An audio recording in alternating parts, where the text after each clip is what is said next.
assassination have no idea what they have done. They killed Charlie because he preached a message of patriotism, faith, and of God's merciful love. But they should all know this. If you thought that my husband's mission was powerful before, you have no idea. You have no idea what you just have unleashed across this entire country and this world. You have no idea. You have no idea the fire that you have ignited within this wife. The cries of this widow will echo around the world like a battle cry.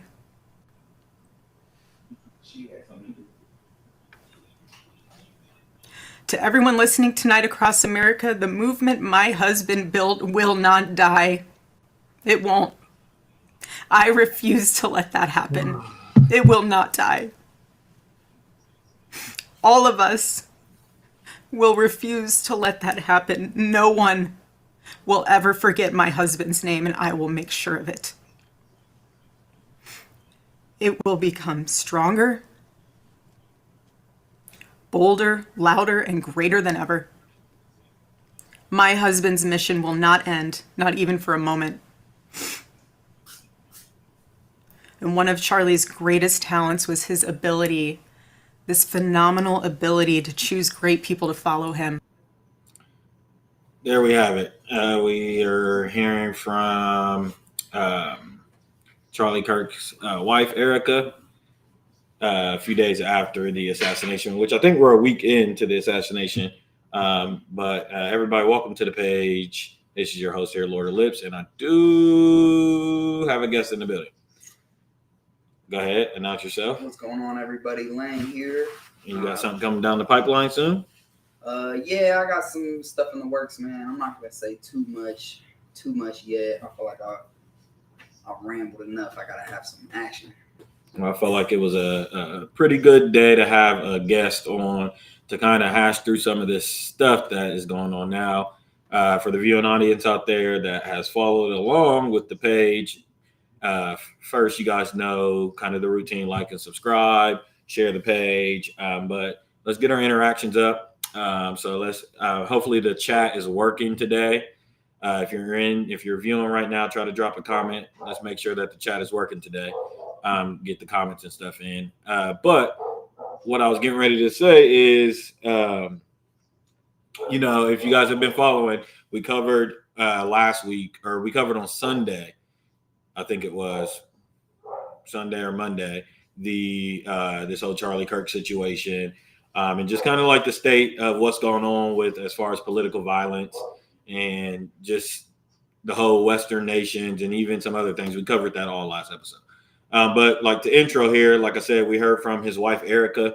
What was your thoughts on that? That was tough to watch, honestly.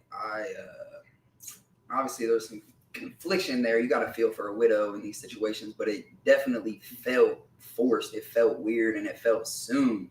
I just feel like to get on live TV and talk about your husband. You saying it wasn't knocking? He didn't feel it. I didn't feel it. I didn't feel it. And then we got other people in the room too, and everybody. I'm not trying to be disparaging on anybody that passed or be insensitive, but we got other people in the room, and they kind of like, before I even told them what the video was, the context, they was rolling their eyes, and they were saying this. They thought it was AI. So I wanted one tear shed. I can't lie. I was judging her a little bit. But I mean, to get up there, it just seems very concocted. I just gotta be weird. I just gotta be real. This whole thing, it just stinks to high heavens. We got a comment here. Zach says it's been a wild week. Did you hear Kimmel's show has been suspended indefinitely? Yeah, we were just actually talking about that because he made comments. What was the comments that he made? It was kind of just like they were just insensitively talking about like the situation. I mean, it wasn't even like. Zach said he cried a few times about Charlie. It's tough. Kevin rolled his eyes. So yeah, it looks like Jimmy like had some insensitive comments on the whole situation. I know he kind of made a little joke, which, that's the whole kind of crux of his show. He made a joke about Donald Trump being really affected by the death.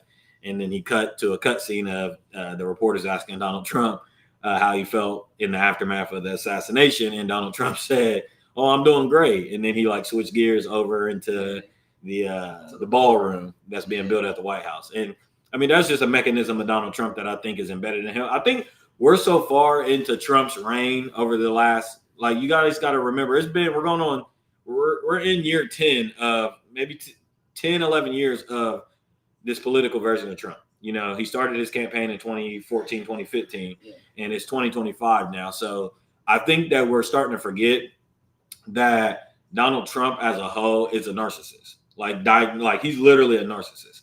And he has this element to him where, oh, I'm the greatest. Oh, America is doing the greatest. He always does that. He always, no matter what's going on in the country, he shines a light on kind of some good things that he's doing. He's very, very narcissistic. He said, shout out to Chad Allen Smith. We got to get Chad Allen Smith on the show one day. You know what I'm saying? We got to get him on the show. You got Drewski taking your spot. But yeah, I mean, there's just so much stuff. July 2015 is when he came down the escalator for sure. So 10 years. But there's just so much of this that stinks like high heaven. We was just reading up a little bit more on the Tyler Robinson situation. As everybody knows, Tyler Robinson, 22, out of Utah, is the alleged assassin. He's been charged with 7 counts of felonies, including, murder. And, I was talking to Hunter and on the last episode, and he mentioned that it's really, really annoying. And it's this tactic that the CIA has where if they throw so much at you at once, you begin to believe just the actual original narrative because it's easier. You know what I'm saying? So that's what we're getting here. We're getting a whole bunch of different disinformation. You got the guy, what was his name? George Zinn. Oh yeah. The guy that was being distracting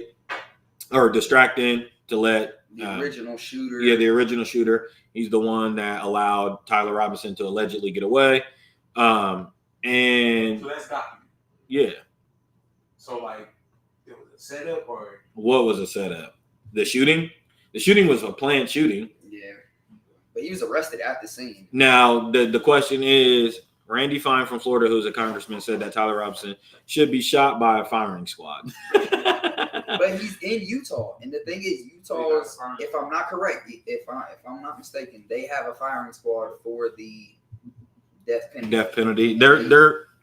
The prosecutors want the death penalty thrown at this man, and I mean, we can't kill him too early though, because I'm not convinced that there is nothing. At least outside influence, yeah, and the whole, his boyfriend, girlfriend situation like that also seems a little concocted. Yeah, but I say every time I come up on this podcast, I talk about how our generation literally has no faith in the media at all. Yeah. So every time we see a video, we question. We just watched a widow speaking. I'm like, her eyes look a little I don't know, that corruption of the mind, that corruption of the faith in journalism is just we don't believe flames. We don't believe that's why it's really, really interesting to see how typical media and these grandfather media platforms. It's really interesting to see how they have adapted or lack thereof. You know what I'm saying? Because they still continue to try these old tricks and these old things that they do. And it feels like they haven't caught up with what you're saying. Yeah. It seems like they're very behind. Zach says, Charlie's wife and kids were in the audience when he was shot and killed. No one in the media reports that fact. If they did, then people might have more sympathy towards the whole tragedy. Being a father, I think that is crazy. That was one of the first things I thought of. Well, the conversation really needs. My takeaway a week later is that again, and Charlie Kirk's situation isn't the only situation, but what Lane said just a minute ago about our lack of faith in the media, that typically becomes the story, and we forget about the actual crime a lot of times. This happened with the what's his name, the guy that tried to assassinate Donald Trump back last year. Yeah. And there's a lot of other instances of this where these situations happen, even the school shootings, like these situations happen and they get politicized, and we spend no time grieving or even thinking. No one's thinking about Charlie Kirk right now. Nobody. The whole conversation is about Tyler Robinson, the juice boxes. We're in an episode. We're in left wanting violence. Yes, like, the left wanting violence, the right wanting violence. It's all like politicized, and like it feels like on this episode of America, on this season of America, we're in a who did it episode. Yeah. This is like the whole season is like who did it. And to your point, Zach, I think a lot of people have completely abandoned any sympathies on the fact that we watched a man get shot dead live on TV. You know what I'm saying? Like that's not even the conversation right now. Yeah, we're super desensitized. That's exactly what that is. Super desensitized. But I just think it's literally insane that in 2025, in the first world country, I mean, we are supposedly the pinnacle of the world. We're dealing with political violence, and regardless what side you're on, there's no way that you condone somebody in America practicing free speech, debating with the children. Nonetheless, I've always advocated that. At least he brought the kids into the debate table. You know what I mean? Like, because that's important for our future. So to be practicing in that manner, regardless of what he said, whether you agree or not, I mean, there's no way that we like support this, especially in our country. We think about this in third world countries. This is not something we're supposed to deal with. Period. Well, yeah, and I mean, a lot of American, younger American demographics don't view it like that. And I agree 100% with you, but I think on my last episode, I elaborated on it because I think we got to do a better job as people in the media, anybody with platforms. We got to do a better job at illustrating to people the importance of the First Right Amendment. Now, to me, it seems like really elementary, that concept of the First Amendment, freedom of speech. But a lot of people, we got to remember, there is a dumbing down of the American people. The literacy rate is declining every year. But also we see people, like Trump today or yesterday, he talked about having the Justice Department investigate a journalist. Oh yeah, because he was going. I can't even remember what the views were. The thing that right there is scary exactly. when it comes to the First The thing is, Donald Trump has 80% of this pie to blame when it comes to political violence. I would put 80 to 85% in Donald Trump's lap, because politics, they were a lot more underhanded until Trump got in office. Trump was the first president to directly attack media members, directly attack journalism, directly. He coined the frame fake news. You know what I'm saying? He was the first to open that bridge for the American people. I gave him credit for it because I said he actually opened a lot of conservatives' eyes. I got like my boss, for instance, Zach, you know this. He's a hard right conservative, and he's never doubted the government until Donald Trump had gotten office and started saying fake news, trumped up charges. Then he started coming to me talking about it's all corrupted, the media's lies. But before that, you couldn't tell him nothing about the government, nothing about any branch of the government. Everything was, how it was supposed to be. Moral coded. Yeah. So I blame Trump for really the political violence, the rise in political violence in the West, because he directly has attacked. He has lawsuits out on ABC, other platforms. We know he's attacked Rosie. He's literally attacked journalists. Yeah. You know what I'm saying? And then like the Russiagate. I mean, that Russiagate was a big one. Yeah. Russiagate was a big one. Yeah. So, I mean, it has to lay in his lap. And again, back to my point, I just feel like there's a lack of education to our youth on actually just the importance of their rights in general. Yeah. The Constitution. I mean, they don't even teach cursive anymore to read the amendments. I mean, like that's like, right now that's cute. Yeah. But like in like 50 years, that's gonna be a real problem. Yeah. You know what I mean? So it's just the dumbing down of America has been well documented, and it just continues to show.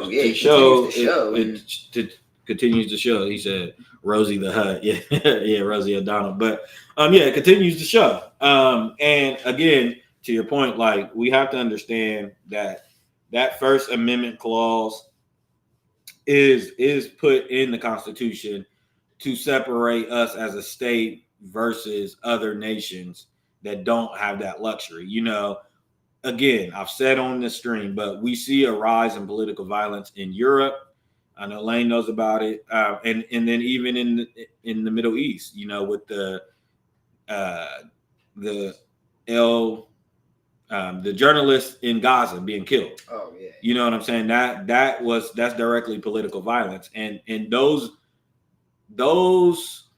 instances are meant to keep the ruling power in power. So, like in our histories in the 15, but in European history in the 1500s, 1400s, and stuff like that, when we were entering into dynasties and monarchies and stuff like that, those are the tactics that they used to use. They used to silence. If you were a king and your family ruled for 200 years, when people started to speak out on the kingdom, you were beheaded. You know what I'm saying? And that's how they maintained power over centuries. So that's what separates America as an experiment with democracy from the rest of the world. That's what made America America. And she's lasted 250 years. And I asked on my last episode, so I'll throw it to Lane here. In the post-COVID political world, a lot of countries have elected far-right or center-right parties. I'm trying to, what does that mean? A lot of countries have elected. Oh, a lot of countries, different countries. Yeah, they certainly have. And in fact, the attack on free speech started with COVID, if you guys remember. Yeah. Censorship was the first step. It was yep, you're right. It was censorship. Yep. They kicked a lot. Facebook kicked a lot of people off of the platform. If you spoke out against the COVID vaccine and stuff like that, they started doing that fact check shit on Facebook. And then Facebook even went far to where you were banned and stuff if you said certain things. And even if you cussed, you know, people start putting, instead of saying ass, it would spell it backwards. Yeah. That was the origin of censorship. And then Twitter was the same way until Elon bought Twitter. But it also speaks on the paranoia of the people, as we were like fact checking the fact check. We were right. Like, this fact check is we're bullshit. Like, who in the fuck determines the fact check? Like this shit was literally like our credibility, our integrity of the word died completely during COVID. I mean, that was like their word. Yeah, I mean, like when you hear from your government, that's supposed to be your authority. Yeah, you know, they're supposed to give you the word to kind of like act, and then you act accordingly. Right. Our whole political integrity died. Like there was no like the desire to go towards the mainstream. It was like Trump broke the fourth wall. Yeah, and he did. That's exactly. Now we're in like shambles. It's a good analogy. That's a great analogy. Like we don't even. He pulled back the curtain on politics. He pulled back the curtain, but you can see, which, you know, there's always like a progression with the backslide as we evolve as a people, you know, as a society. But like this, you gotta explain that. I feel like as we a progression with a black backslide.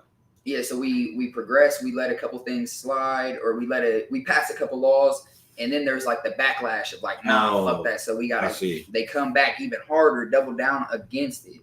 So he might have pulled back the curtain, helped us in some ways, but then we've also had. You're saying ultimately it might have been a net negative. Yeah, I'm not sure that the Trump effect has been a positive. A net positive. Yeah, especially on that communicative, you know, because I think it was good for him to reveal kind of that deep state, that lack of truth. But also, we're kind of like lost people now. You know what I mean? Like we don't have leaders, and we don't have nothing to center, nothing to ground us. Anybody. There's no grounding. Yeah, there's no grounding. There's no. Zach said they were kicking people out of the military for not getting the vaccine. Same with doctors and nurses. Oh yeah, we know people that lost their jobs. Yeah, censorship was hard, and that was the first. That should have been the first. It was the first sign to a lot of Americans that know what's going on. That's why people fought so hard against it. A lot of people didn't even necessarily have so much issues with the vaccine. I'm talking about right-wing conservatives. They had an issue with the attack on censorship and the attack on free speech. You gotta take this over real quick. They also had a problem in my feeling, whatever, just rights in general, the mask mandate. And then we had the lack of ability to really socialize. Oh, if I can leave some? Things are being closed down, schools are shut down, everybody's stuck at home. Movies aren't being produced, all kinds of stuff. I feel like COVID was such a time I'll have to leave some in process my bag and have my mom of this evolution point in our country that I really don't know if I really don't know where we're gonna come from. Yes, you're gonna have to. Like the State of the Union has really been just hectic since then. I mean, we had 2 elections, both of them screaming that the other was lying on the debate stage. Just all kinds of stuff. Like I just really want to stress that the integrity of the word is lost. And I mean, I'll leave it for good measure. Older people continue to die and lose their way. They've always been grounded in the news, in the American, stronghold. That it's pretty crazy to see where we're gonna go as these people pass on, as the youth starts to take hold of our future. Okay, yep. It's pretty interesting. This is when I pass it back to Stefan, but I'm gonna keep going.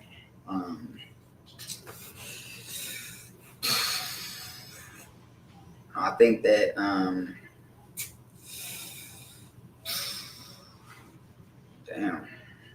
I think that what's up? So I don't know. I really don't know where we're gonna go from here.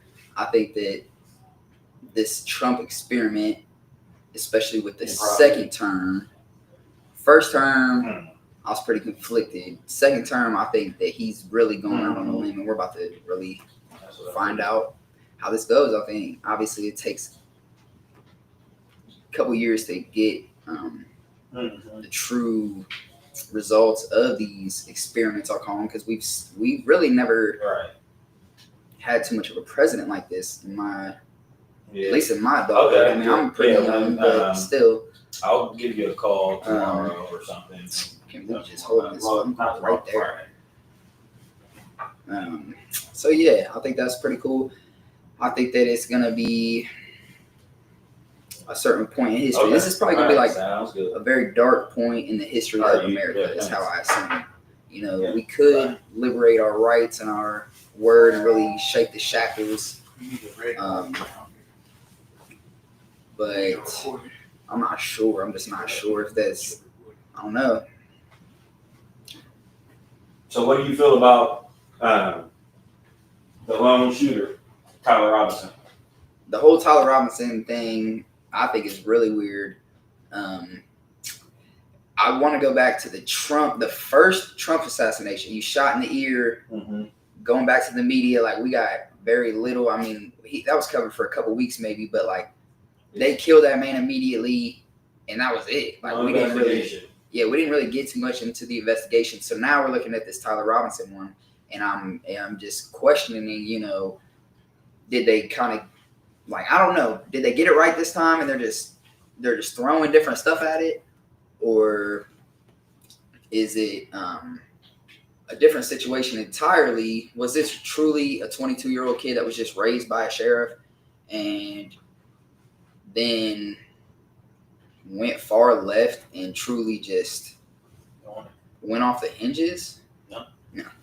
And it just seems like there has to be more than that. There's no way you go to the extreme to take out a major political figure with a following, but at the same time, if you really wanted to make noise, I'm not sure Charlie Kirk was the one to do that. I mean, there's a lot of attention right now, but I don't know if this is going to bring any political change necessarily. Okay, Zach says the movie industry still has not recovered from COVID shutdowns. By 2027, we'll know how the Trump experiment goes. It's going to be wacky. Some people are comparing this time period to the 60s. Well, what's funny about that, Zach, is I was just talking to Kevin about this. There's a lot of similarities between the time period that we're in right now and even from the 1930s to the 1960s. There's a lot of you think in the 1930s we dealt with the Great Depression, World War II, and then the recovery, of the economy after World War II that got us out of the Great Depression, and then that leads us into the Then you had the New World Order, right? With the reshaping of global politics, and America became number one. We dropped bombs on Hiroshima and Nagasaki. Atomic energy was birthed, and then strictly out of that, then you had the Civil Rights era in the 60s. So there's a lot of that. And in the last 10 years, me and Kevin was talking about, you think of the 2010s, from 2010 to 2020, it was about protests. It was the Black Lives Matter movement. That's what ran the 2010s.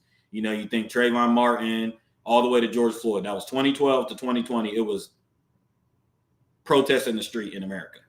And then now in the 2020 decades, it's been about war. Well, what do you mean, Stefan? We've only, been in war since 2022 when Ukraine and Russia. No, I told people then and today that COVID was an act of war. People don't really constitute it that way, and they don't look at it that way for some reason. But if COVID came out of the, it's too soon.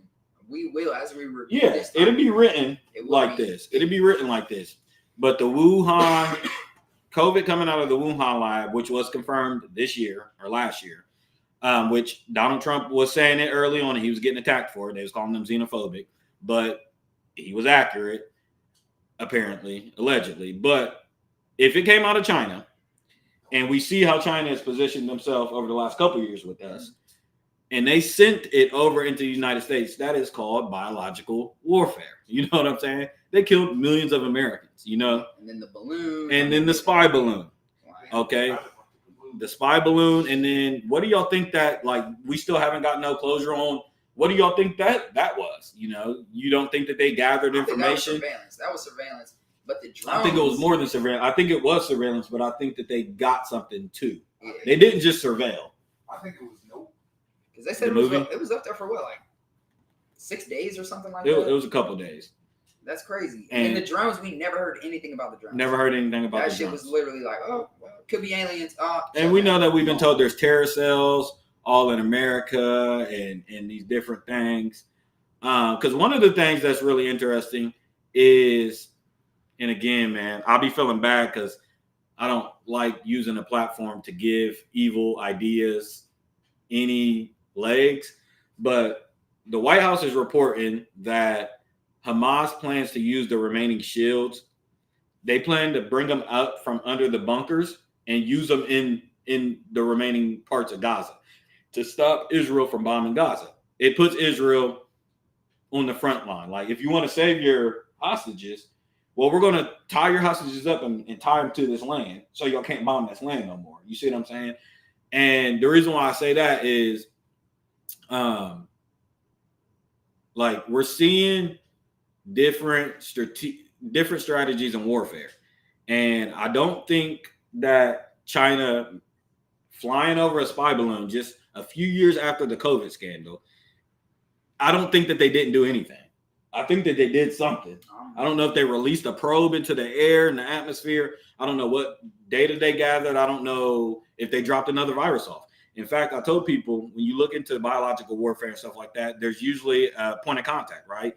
And it's either with COVID, they said it was through immigration and stuff like that. People from Wuhan, they got it over here that way and they released it into America. Well, even if it's other biological warfare that they them putting over a spy balloon and it floated in our air, they could have dropped something into our atmosphere. They could have easily dropped something in the atmosphere.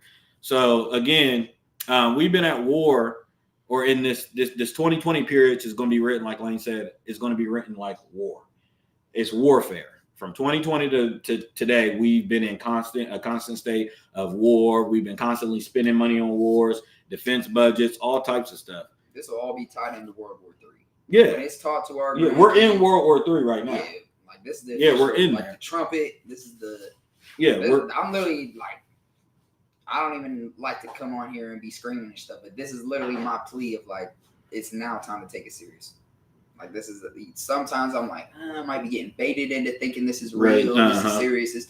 I'm now at the point of where I'm like, all right, this is real. No, Like, ain't no turning back. There's no turning back. We're No. in every major conflict imaginable. And there's been no. That's the other thing. Trump is trying to get a Nobel Peace Prize for stopping 7 wars, but it's like, yes, he stopped little small wars in small instances, but they keep breaking out everywhere. And why is that so important? Why is that so prominent on the brain? Like, What, the Nobel Peace Prize? Yeah, that goes to, like I said, he's a narcissist. He's really. He's trying to claim something else. He's a narcissist. It's his legacy, man. It's his legacy, but the other thing is too. We got okay. Let me tie this together. What I'm about to say.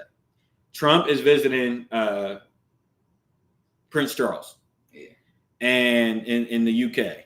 And when he arrived in the UK, they were met with protesters, a whole crowd of people, but they put big pictures of Epstein on buildings, big posters of Epstein on buildings, just the birthday book on buildings and shit like that. So we have to see, I'm talking to Americans now.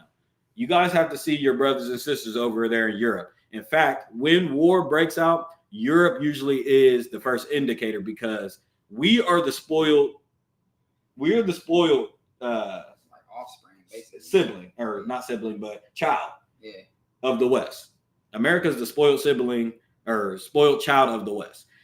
It's the United Kingdom, it's Britain, it's those nations over there in Europe that they first indicate to us that there's about to be a coup or overthrown a government or some sort of change. And when they're unsatisfied over there, it usually trickles down. And they are all screaming. I don't think the American people know how much is going on over in Europe. They don't. I'm telling you, our political agenda is so just like, I don't care if you're on the left or the right. They are missing.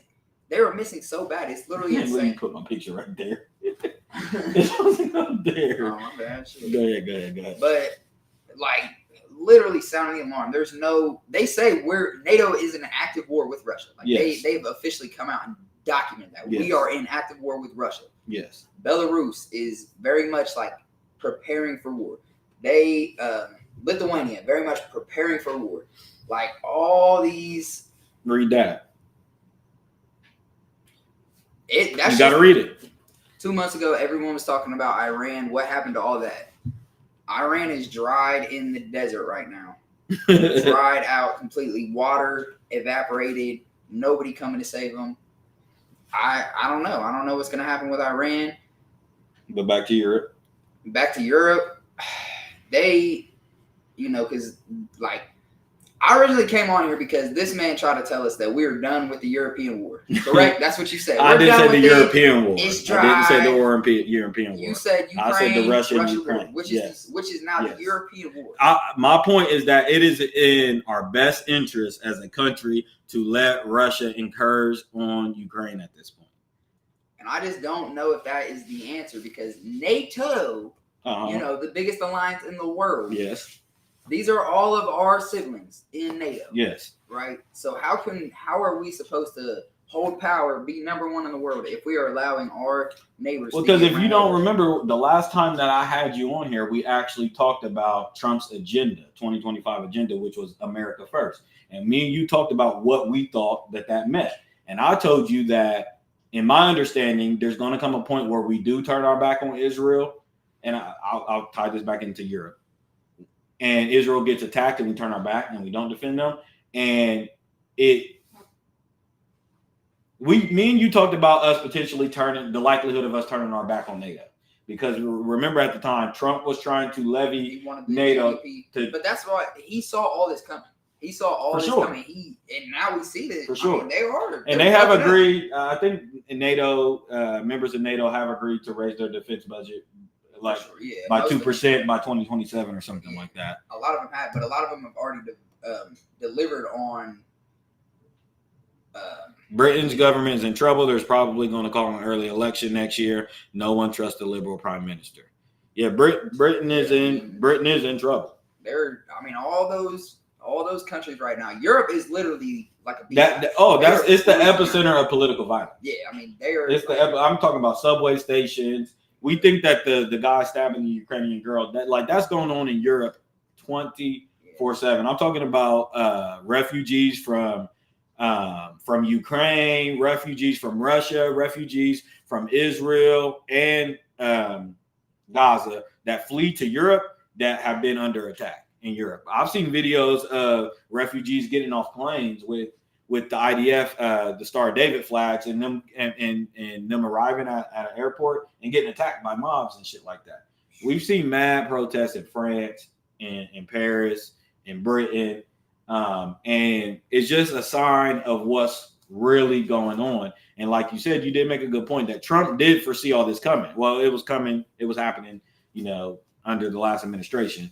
So he's been trying to raise the defense budget of NATO nations because he's like, we can't afford this. America can't afford this, right. And we logistically, which is what his whole argument was, saving money and stuff. Yeah. But that brings up the question. I mean, why are we building a ballroom? I mean, I'm just saying, like, do we need to build a ballroom? Probably not.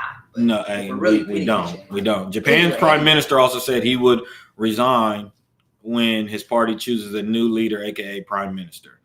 I'm not familiar with the correlation with that, but well, what I wanted to say back with Russia and Ukraine, my situation or my thoughts on it is that I honestly, I know I joked on here, and I gotta get back on the camera. I know I've joked on here about Zelensky, but I think one day I gotta do a deep dive episode on here for you guys to kind of watch me throw the trail of conspiracy out there. You guys attach yourself to that conspiracy and then see what I see.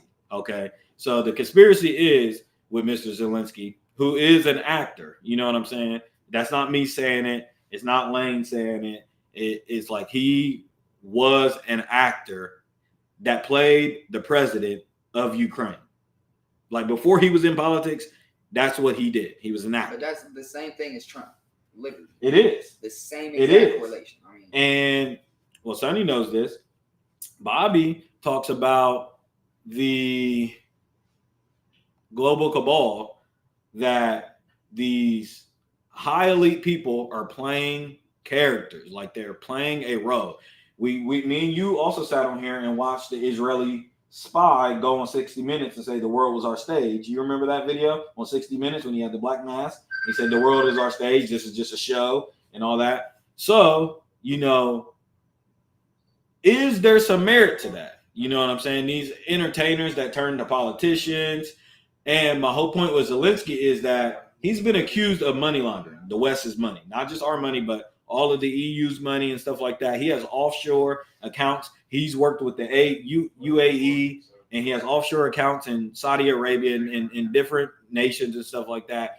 And people are alleging that he is money laundering. Yeah, Zach said he was an actor and comedian. He was.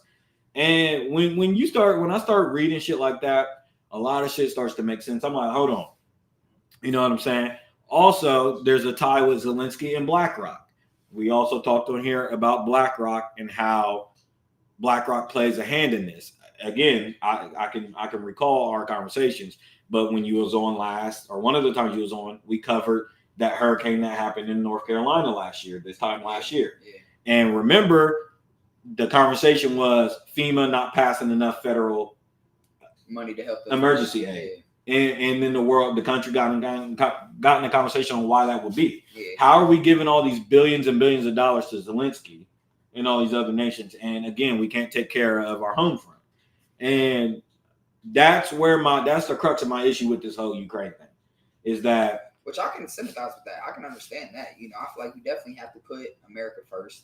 And you also have to watch, as you enable a teenager using your credit card, you cannot continue to just shovel more thinking that that's going to fix it. I can sympathize with all that. But to say that I just had to attack the bias, it was the bias that bothered me. That's what makes the difference between a journalist and like a conspiracy theorist. Mm-hmm. I'm not a journalist. I'm going to get on there and spew, but you want to bring the people truth. Correct? Yes. I mean, yes. So I want to point them in the direction of what I perceive to be correct information. Yeah. So I had to call you out and be like, hell no, that's biased. Well, tell the people what is actually going on. All right. In Russia. Look at the comment first. Let's read the comment. Zach said BlackRock CEO sister was education in Trump's first term, Betsy DeVos. Correct. education secretary. Exactly. Like this connection with BlackRock and the tentacle it has around governments is really, really something that needs to be investigated. And again, guys, this information is readily accessible and out there. It's just the fact that the world is everything's so accessible. Again, we're like a kid with too many toys in one room. You know what I'm saying? It's hard to find the red car that you were looking for because you keep getting distracted with all the other shit. Yeah, I mean, we've literally had like 14 mad situations shoveled down our throats, and it's September. And it's September. You know what I'm saying? Like, we think that the drone situation in January, February was like forever away. Like, we can't even.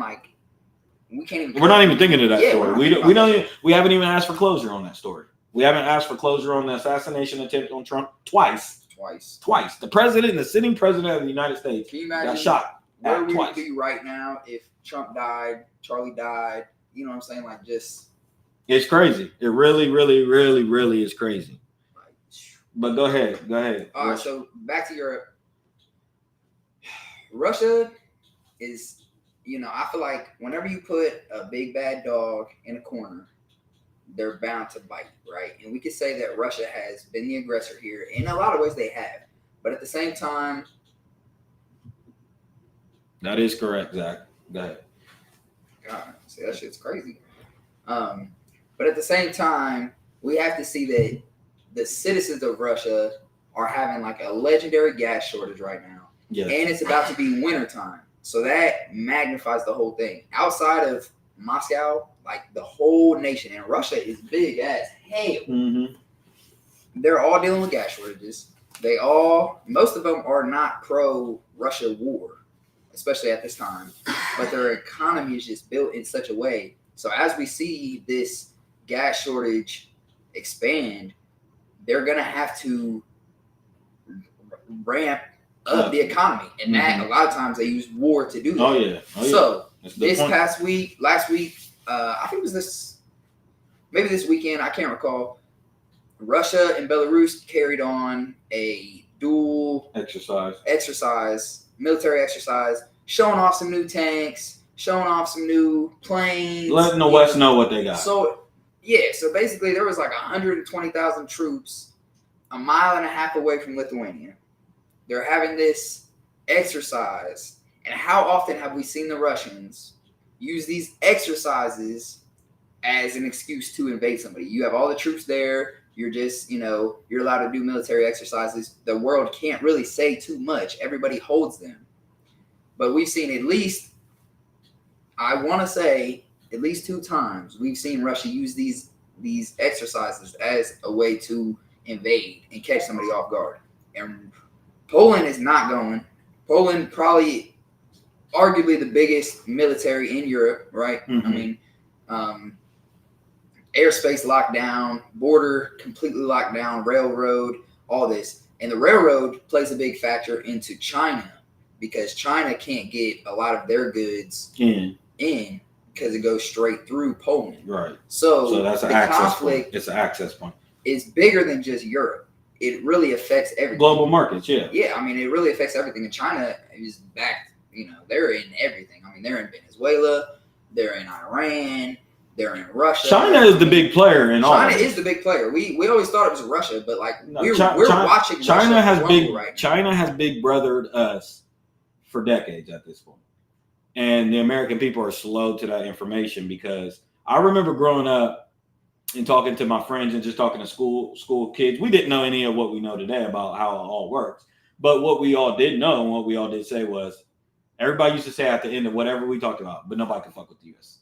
No one can fuck with the U.S. Yeah. No one can fuck with the U.S. That's been a very strong belief That's been ingrained in our belief for forever. Our whole lifetime. But easily what the Cold War probably. Yeah. I mean, since the Cold War, maybe World War II, realistically, that you cannot fuck with America. The military complex is not to be touched, and we will push the button. Period. We will push the button. And that fear has always carried something. But even just like the media, our faith in America's politics and leadership and military has degraded. Right. And I told you guys on here too, and I want to get back to what I was getting ready to say about China dominating us. But I've said on here this whole idea like with Mystery Babylon, a golden chalice, but filth and abomination on the inside, which to me is a good analogy for like put makeup on a pig. And that's what America has been for a while now. Like we've just put makeup on a pig. We've been filthy on the inside. Like if you live in America and know what's going on, For sure. it's been a mess. And I don't mean like literally on the streets and stuff, although I do. I'm talking about our ideologies, our principles, our education system, our healthcare system. It's been a mess. And it's very much a winged society. It's very much like we're gonna do something and figure out the solution later. And you know, I don't know why the moon landing came up to it, but we're fighting with Russia. We're behind in every way, and then we end up on the moon. You know what I mean? And it's just like, well, we can't really prove it, but like, you know, and we can't get back there. But we were the first ones there. Right. It was a big deal for us to elude that power. And it's like we literally, we're not sure. Stanley might have shot that shit. Like we just don't know. If we even got to. Yeah, we don't know. Stanley might have shot it. He might have shot the whole moon landing. That's a whole topic. But that's just the whole. Yeah, that's just like a whole small example. Well, let me finish what I was about to say about China. So my analogy with the makeup and the pig is that we got to understand when we're saying nobody can fuck with America, China don't feel that way. You know what I'm saying? These other nations don't feel that way. Yeah. And we're slow to that information as Americans. We're slow to that realization. We have relied on our military strength for literally maybe 3 decades at this point, maybe even longer. But strictly just our military strength. We've relied on that. We have not relied on education. We have not relied on family principles, morals, economics, production, domestic gross production, any of that stuff. China has been outpacing us in a lot of these categories.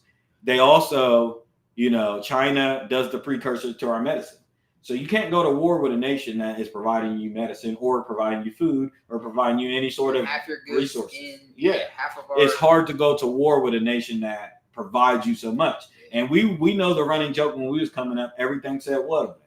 Made in China. Made in China. But that's not funny today.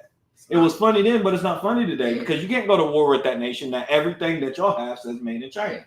That means that we're not producing what we need to produce to be able to provide what we need to provide in case of war. You know what I'm saying? You see these nations starting to position themselves and pull back what they produce as a nation because war is on the horizon.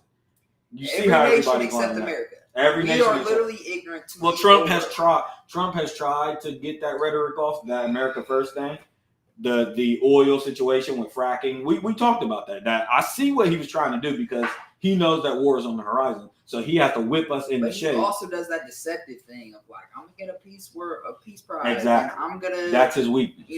That's one of his weaknesses. That's one of his weaknesses for sure, is that he's still selfish and pretty greedy and narcissistic. Like those are character flaws in Trump. But idealistically, what he's trying to do, or what he said he was trying to do, because I don't think he has carried out the Make America Great Again policy, which is why a lot of people are turning on the Israel situation in the first place. Even right-wing conservatives, Charlie was turning in on that because everybody was like, well, what happened to the Make America Great idea? Because that's not what we're doing here. We're very much back burner. I mean, we're very much back burner right now. Now we do see Trump's idea is cleaning up crime and cleaning up the streets. We see the National Guard deployments into national cities. I'm not fond of it. I'm sure you're not fond of it because I know it's an incursion on rights, and there's a lot that's wrong with that ideology. But on the flip side of that, the timing is crazy. The world is getting ready for war. Literally, people in Europe understand. Like they're practicing. Yep. They're having active. I think Germany told their people to be ready by 2032. Before that, no, I'm telling you, they're having active practices, like with the alarm system, and everybody like, we're getting bombed. This is the alarm. Like literally, the whole world is understanding what's coming down the pipeline, except America. So when I see how deceptive Trump is, it raises major red flags. When I'm like, give the view. What do you mean by deceptive? Well, like we said earlier, like he wants to talk about these Nobel Peace Prizes. And he wants to talk about the ballroom. And he's so worried about domestic things. He's worried about all this other stuff. And it's like, we really need to put America first. This is when we need to bring product. Can she survive that way? Which way? Completely moral? We've talked about this. Can No, I don't mean America more. I mean, does put us America? first? Hold on, we got a comment. Yeah, but to give a little pushback, all production country doesn't necessarily mean better or stronger. There is power in buying so much that it's a strength in some ways. Your dollar holds weight. That is exactly right. That's how you get. GDP and stuff like that. It's an income outcome based thing. Like how much can you sell? How much can you produce and come up off of as well? It's not just kind of what your country can produce. But now I will give you some pushback, Shane. I think let me see exactly what your comment said again. Okay, I think we clarified. I don't know, you might have missed it, but we clarified that in times of war, and so that's our little reprimandum. Like we're talking about in times of war, it is very important to be able to produce your own goods because you cannot war. You can't outsource as much. I mean, you're very much what you have is your survival. What's at your arsenal, what's at your Dog, if we're relying on China to provide us medicine is one of the top 3 things that Americans are going to need. It's kind of like people in that. I don't know what that is. Soeski. Maybe he misspelled something, but again, like me, who was it? I think it was maybe Shane. I can't remember who's here. We talked about in the event of, was that you, Sonny? When we was watching something and we seen them, it was me and you. When we watched that bitch on, what was the movie? Weapons. Go to the liquor store. And we talked about in the event, you probably don't remember, in the event of an apocalypse, we was like, damn, the liquor store is going to be one of the. Everybody was going to the liquor store. Yeah. The liquor store is going to be one of the first places everybody goes, right? Yeah. Okay. So on that list, in the event of an apocalypse or Armageddon or war, well, one of the top places that most people go if you watch any zombie movie or anything is a Walgreens, a local pharmacy, right? The power of the healthcare industry and psychiatric drugs and just drugs in general on the American people is very high. I think it goes money. I think influence goes sex, money, drugs. You know what I'm saying? And that's the order. Yeah. Yeah, sex, money, drugs, and then media. It might be drugs ahead of money.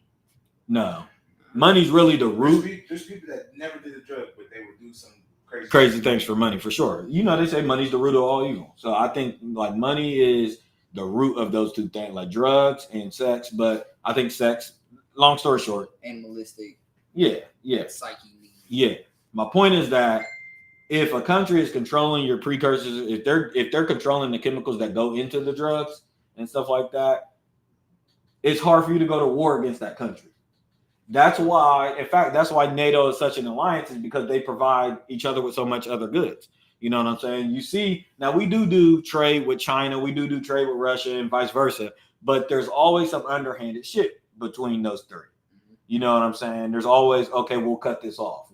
They always start with what they're going to cut off and how they're going to pull back in their own resources to prevent them. That's part of what's going on with Russia, right?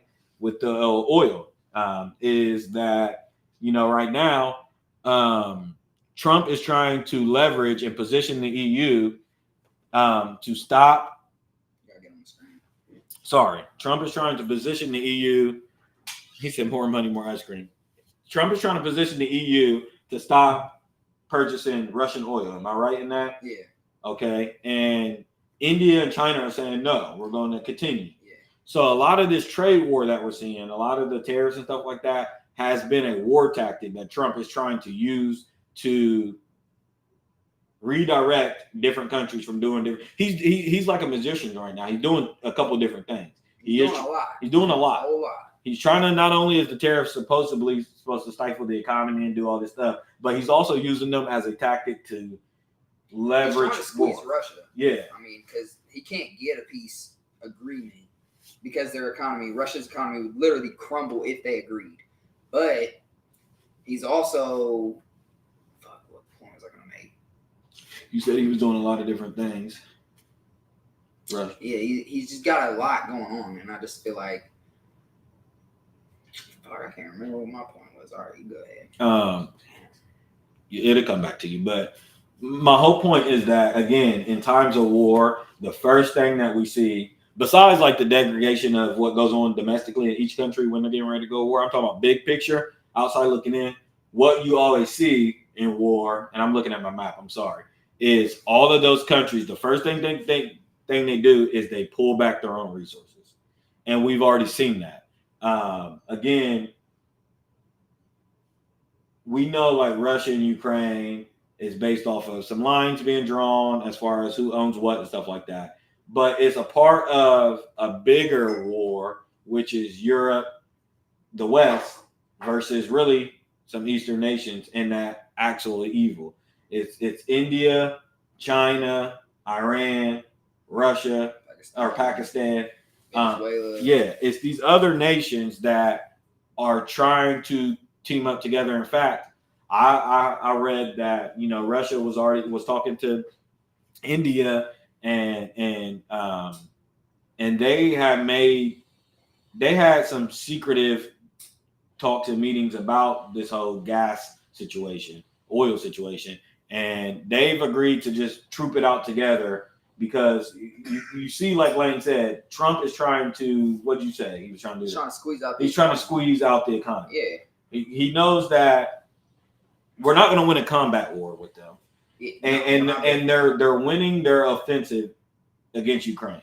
Ukraine right now is positioned themselves they're looking for a ceasefire, and they're looking for the front line to be the first part of that ceasefire.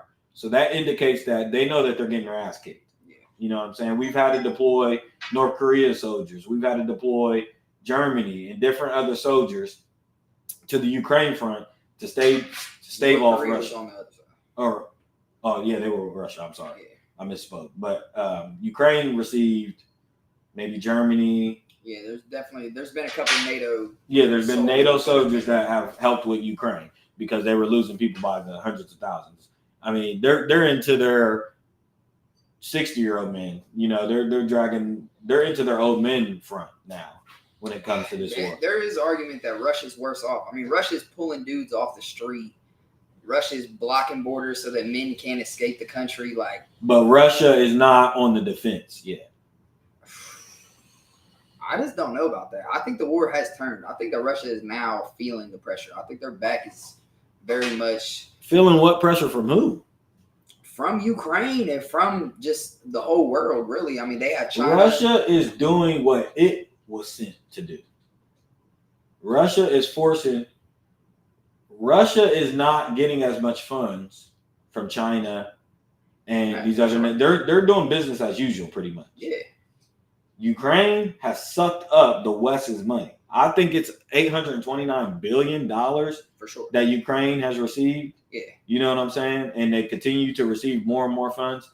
That's not a win for the West. But they're funding Ukraine to stay off they Russia. Don't know how far Russia will go. If Russia continues to win, they literally don't know how far this man will push. I understand. I understand that logic. Once you give a little bit, it's hard to stop that slippery slope. I'm just saying, what happens if China invades Taiwan right now? They take Taiwan. That's what I'm saying. So you play chess. You gotta look at this as chess. Russia is doing what it was sent to do. If Russia is part of this axis of evil, their job is to drain the West, right? And stave off the West. Russia's basically saying, this is the 20v1. It's me versus the 20 of y'all. You know what I'm saying? Whether they win or lose, the fact that I'm got 20 of y'all focused on me and I'm draining y'all, China is able to do what China is able to do. Iran is able to do this other front of their axis is able to do what they're able to do. And that's where the West has to decide whether it's a lost cause. That's why a lot of people have bailed out on the Ukraine thing, because they feel like it's a lost cause. It's a stalemate. And Russia's letting it be a stalemate. Russia could destroy them, by the way. You know what I'm saying? Well, the nukes. Yeah. Russia is a superpower. They're not. Ukraine is not a superpower. Russia is a superpower. Russia competes with the USA and China. Yeah, right. But with us backing Ukraine, I mean, they very much become a superpower. I mean, they have an arsenal unlimited, I'm sure. I mean, realistically. But they would have to literally drag us into the war. We're into the war. We're into the war with armaments. We still refuse troops. Which is good. You know, we're in the war. I'm not disagreeing with you. I'm not disagreeing with you. It's our money. It's our equipment. I mean, we're very much in the war. Yes, but we ain't in the war, if you know what I'm saying. I agree with you. We're in the war through proxy. We are a part of NATO, and NATO has officially announced they are at war with Russia. Yes. Now it's on us. It's on us if we want to decide if we're going to provide armaments or not. We could today. Trump don't gotta play peacemaker if you don't want to. You see what I'm saying? Like, we're in the war, but only through proxy. It ain't like we're literally in the war and like somebody's bombing us and we got to defend ourselves. No, we're in it through proxy, through our own wants and all that stuff. Also, another thing is those rare earth minerals, which, guys, I want you guys to remember that these rare earth minerals are very important in this whole thing too, because again, if every country is positioning themselves for war, these rare earth minerals that allow me to get on this camera and speak, allow you to look up stuff on ChatGPT with lithium and all these different things that are limited resources are very important in times of war. They're very, very important. And also the value of these things are going to raise. But back to my point, as far as it being a stalemate, I called it 4-year-old gun, chewed gum. And you say what we should do with this Ukraine and Russia situation. As Americans? Yeah. As a country, as being part of NATO. Honestly, I think we need to press the issue more and destroy Russia. We can't do that. I don't mean destroy Russia with like nukes or anything, but I think we need to continue to squeeze the economy, but finish it off. Because I feel like at this point, you always say that Russia will continue to be Russia. And I don't disagree with that. Russia's citizens will always be there. But that regime can change. That can be rocked. And they have done that. When was the last time that happened? Like the 90s, the 80s? Soviets? Yeah, Soviet Union. That closed in what? 92? 92. Okay. So through their lifetime, they've seen these revolutions. They've lived through these revolutions and came out of them. So Russia. Well, we'll have to get into the fall of the Soviet Union one day. But my point being is that right now, as the world is just exploding on every corner, could be the time that we really press the issue on Russia. Russia could very well crumble and break into multiple states. And so as we talk about those rare earth minerals, we could get a couple allies in those states. You know, the ones closest to Alaska, the one closest to Ukraine or Europe. You know, these little countries could develop into what are they called? Different fractions, different republics. Like a satellite state. Oh, okay. You know what I'm saying? Like, we could really turn it around. So I would say we need to press the issue. If war is coming, we know World War, and they know more than us. We know World War III is upon us. I'm pressing. Okay. Here's the thing. I think you zoomed out on the scope a little bit, but I think you're missing the big brother in all this. China. Well, let me add this. Russia has been conducting these tests mostly against Poland. You know, Poland had like 19 drones fly into their airspace one Wednesday night or some shit, and they could shoot 4 or 6 down. And these drones take $200 to build. The rocket that Poland used to shoot these bitches down. $2 million a missile. Something like that. Something crazy. And we only got 6 out of 19. That right there that's just a little evidence for Russia. They just writing it down. Oh yeah, they're weak in this way. They can't defend themselves in that way. We just heard that the Iron Dome is officially, got the blueprints and all that shit, or the Golden Dome, right? The Golden Dome. And we're seeing that our NATO countries right next to Russia, they can't defend themselves for real. Like this that is alarming. That is very alarming. I think that while we've been playing, like we let's take this idea, this conspiracy that's been floating out there for a long time, that America has been infiltrated through Marxist ideologies like that. That's a big standing conspiracy out there, right? That they had already infiltrated us, and they did it. They played the long game with America. Yeah. They dumbed us down. They used TikTok. Russia did this. China did that. So let's take that conspiracy for face value. They are laughing at us if that is the case, bro. Like they already are on the checkmate part. If that is the case, and they know that the Americans are weak, they know that we had trouble with enlistments. They know we had in trouble with, we're having a transgender trouble. They know that we don't know what gender we are. Like they know that all of these different things are going on. You made a good point. If they fly 19 drones over and Poland's only able to get 6 and it's costing them $2 million a missile, you know what I'm saying? They're laughing at the longevity's not there. Exactly. Exactly. They're at the point when you do the long game with somebody, by the time that person that you played the long game with finally realizes that you've been playing the game with them, you're already in the checkmate. You got 1 or 2 moves left to do until you say dumbass bitch. I'm saying, are you asking my advice? I'm asking you. You know you're about to get socked in the mouth. Are you trying to get a jab off? Are you trying to like what do you do? America we know the checkmate's there. America is in a catch-22. She's in a non-winnable predicament. Again, we talked about this last time you were here. I think that America eventually will turn her back on NATO and another alliance in the Middle East. At some point. We can only hope so. America will turn her back.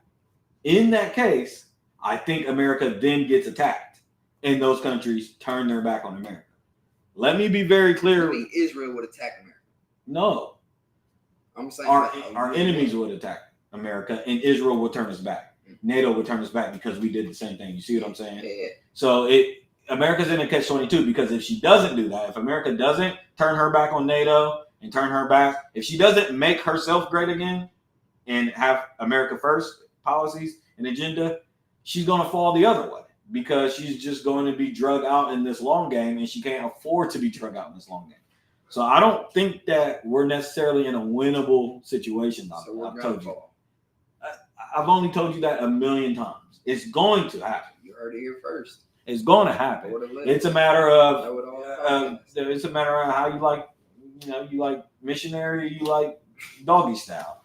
That's what it is. It's going to happen. It was written. It's going to happen. We talked about that. Usually, great nations in history they last 200 years.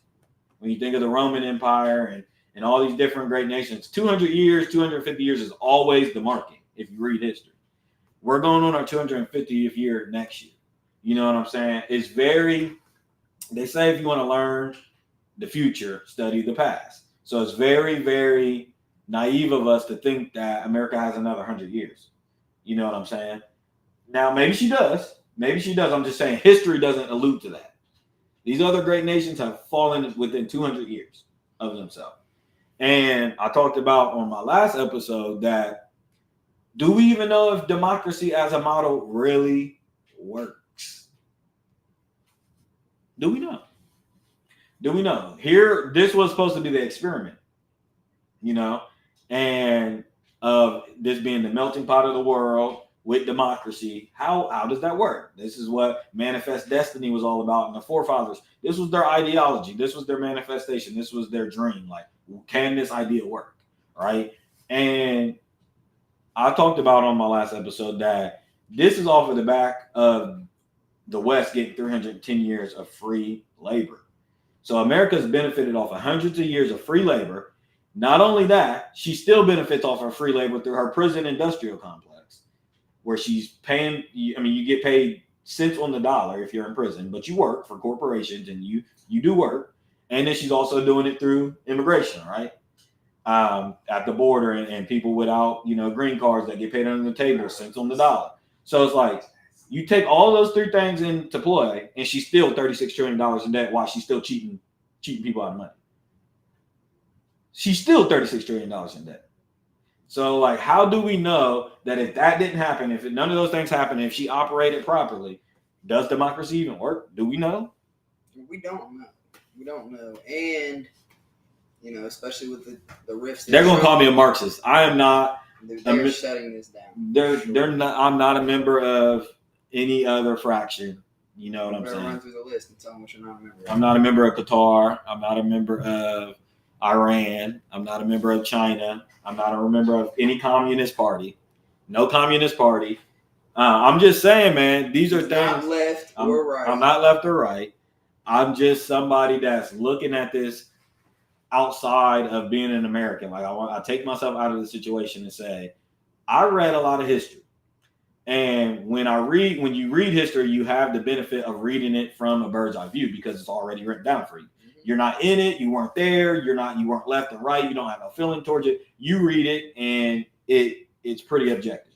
Besides the fact of whoever wrote it was the victor of it. But I'm trying to look at it from that situation. If I gathered all this information, you mean to tell me a celebrity gets elected as a fucking president, nobody believed that was even possible. He becomes the president, and then they have an attack on censor of speech. He talks about the deep state and Russia Gate. There's all these things alluding to the fact that there's government corruption at the highest order. And then you got protests in the streets for 10 years. And then you got censorship. Then you got biological warfare that kills 2 to 3 million people. And then you got people who are forcing a death jet. Like, are we in Revelations? Is it the 10 fucking plagues? Or am I the only one that looks at it like that?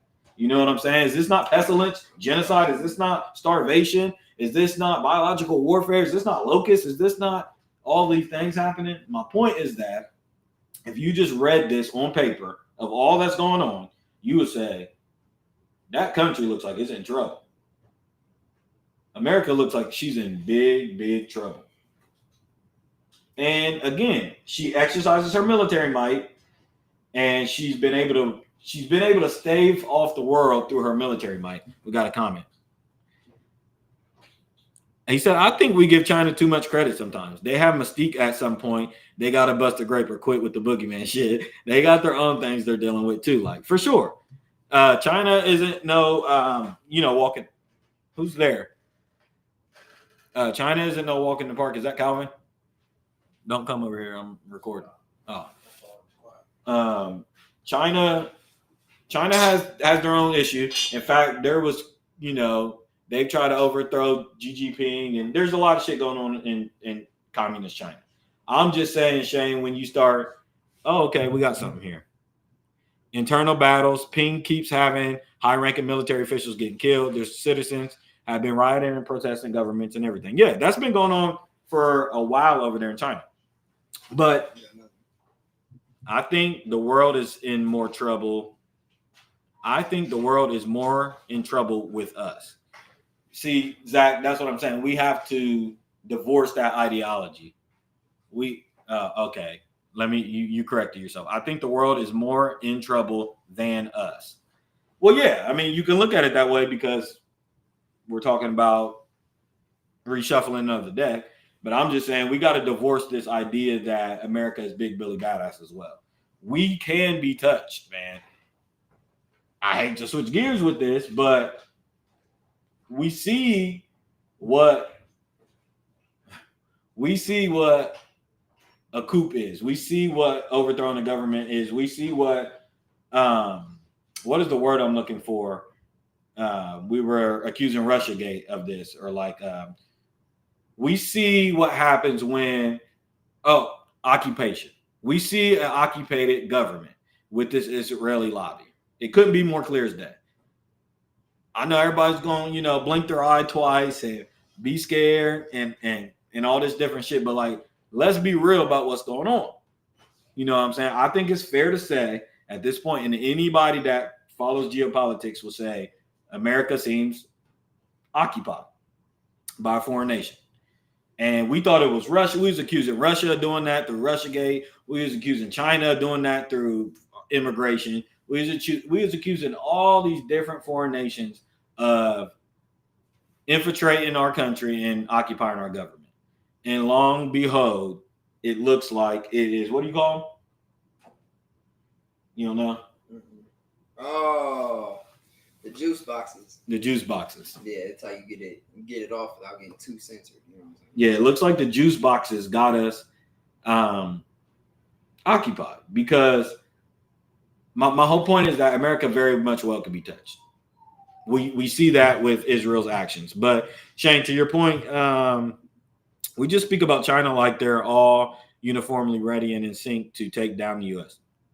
I don't think that's the case. They haven't jumped out yet for a reason, and I don't think it's just cause. Now, see, I'll have to invite you on one day because I want to debate this. I want to debate that. I think that China has outsmarted America for a long, long time. They're not done playing their long game yet. Their youth has low graduation rates, unemployment skyrocketing, and all types of shit.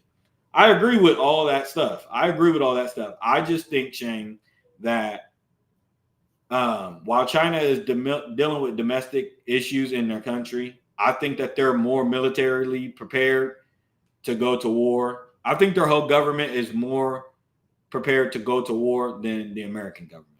America has turned in on itself. You know what I'm saying? Xi Jinping, whether you like him or not, he's been there for a long time. You know what I'm saying? He has his ducks in a row.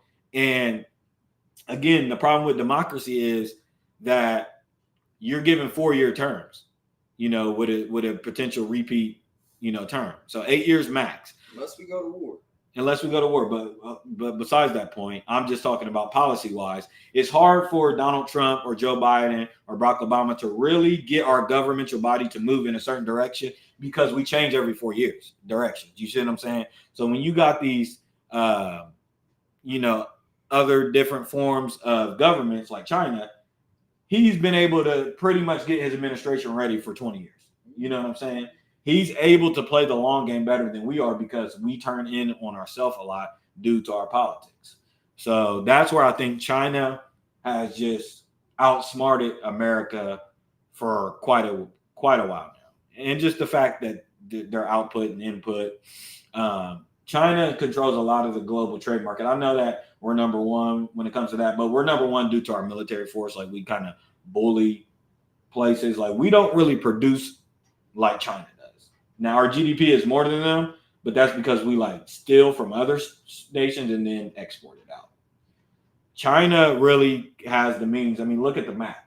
China has the means to produce a lot of fucking shit. But most of the population's like on the coast, right? Yeah. China has the means to produce a lot of their own shit. So that's really what I got to say there. Lane is getting. Sorry, guys. Been working OT for weeks now. Tired. I got one last thing. I want to share this. Take this deadly seriously. We must. Oh. You must take this Never deadly mind. seriously. My volume is Pushing horrible. extremists off Wikipedia might not seem equal to the challenge of pushing Hezbollah north of the Litani River. Capturing TikTok might seem less meaningful than holding on to Mount Hermon. It's really crazy. Libelous tweets certainly might seem less deadly than missiles from Yemen. But this is urgent because the next war will be decided based on how Israel. No, you can't. I'm about to close up in like 3 minutes. Boy. Online, You always say this. as much as offline. We must. All right. So this was Mr. Jonathan Greenblatt, CEO and National Director of the ADL, which we know is the Anti-Defamation League, which we know what that is. And today, you get news that we know that off your phone, that China, or there was a ban on TikTok during the election. That was a whole big deal. We halted the ban. Trump's been trying to find a buyer for TikTok. Well, we see that TikTok was purchased today. And TikTok was purchased by, what do you call them? The juice boxes. The juice boxes. So this is on the heels of them telling us for years that because TikTok is the number one platform that has spewed this, what they call anti-Semitic speech. Like TikTok is the one that blew the cover on the war in Gaza because we actually seen the videos of babies lying dead and stuff like that. So TikTok has been enemy number one of Israel, the Israeli government, for the last 2 years. They have not been happy with TikTok. They have given multiple speeches to Congress and stuff about the fact that we needed to either censor TikTok. They were a lot of the reasons why TikTok was getting ready to be banned. So now we see today TikTok being purchased by them. And this is where things are going to get really, really interesting because they, as we are totally distracted with a bullet to the neck. I'm serious, man. I'm serious, man. as we're totally distracted with this whole story, this who did it story, Israel has made so many moves during this time. Like, seriously, man. Like 250 congressmen. 250 congressmen. Netanyahu's coming next week, the 29th, again to the White House. Oh, there was reports outside of the Charlie Kirk thing that government official cars had been bugged and wired. In the bathroom. Okay. We talk about the Epstein list getting out of the news media headline. Then we talk about the E1 settlements that they approved and got passed, where they're saying we're going forth with it. Like, all of these different things. They also, I talked about on last episode, the contractor ban, where they made it illegal for contractors to ban doing business with Israel. You're not allowed to do that. That is illegal now. All of these different moves they're doing, and now we get the purchase of TikTok. So it's like they're trying to censor speech because they're going to control that platform. If I try to upload this video very soon on TikTok and stuff and use my hashtags, they already get taken down. By the way, they already get taken down. I've had 2 videos similar to this little segment where I've tried to hashtag free Palestine and all that, and it'll say this goes against the community. It'll send you a thing and it won't post it. And I've reposted it and it took it down again. So, but this is just a thing, a sign of things to come. It is going to get real bad. I don't want to accuse them of this, but if they have any role to play in the assassination of Charlie Kirk, guys, if you guys can't see exactly what's going on, where they're trying to instill fear on free speech at the same time that they're encouraging and genociding somebody, that is a classic case of how this will work. You know what I'm saying? They weren't able to do all their antiquated things that they did in the 1600s, where they just got away with it and they lied and told the story. No, because we had social media. So what they are trying to do is control the social media atmosphere while they do these things and literally complete a genocide. We have to focus on what is going on, guys. Like that is what is going on right now. We're literally watching an active genocide, and this blood is literally on American hands. It's these bullets are etched with USA on them. And history is not going to be kind to us. Trump, I've seen you in UK. You're not getting away with this Epstein thing. Y'all are not getting away with it. Shout out to the 3 people that was arrested in the UK for the big posters while Trump was meeting with King Charles. I love that, getting out of the limo, being met with paparazzi and protests and big posters of Epstein. That's awesome. I love it because y'all will not whitewash this part of history. Y'all will not get away with this. That's all I got for today. I think that's so awesome, and I think that it really just brings to mind that the no malice line about Paris. Oh, Paris. Yeah, and just you ain't malice. You ain't malice. You ain't Paris. Yeah. Interesting. All right. Well, that concludes this stream today. I got to get ready to pack. You guys will catch me in Houston next time you see me. Are you dropping in Houston? Yeah, I might drop a little content in Houston. Yep. So I appreciate everybody for tuning in, dropping comments, playing along. Remember to keep your eyes on a few things as we get out of here. I want y'all to remember this there at the bottom there. Do not forget that Mr. Netanyahu has had politicians held at gunpoint with the Epstein list. And also, don't forget, we didn't talk about it on here, but we read a crazy groundbreaking story about artificial intelligence today. I'll share it on the platform. You guys need to read this because we have to talk about AI. All of this World War shit that we talked about is on the precipice of us merging with AI. This makes this a whole different ballgame. It's really, really scary, the territory we're headed at. And I want you guys to keep an eye on Elon Musk, Sam Altman, and Peter Thiel because we will be streaming in Houston. Yeah. They are the big players in all these technocrats. Any closing remarks?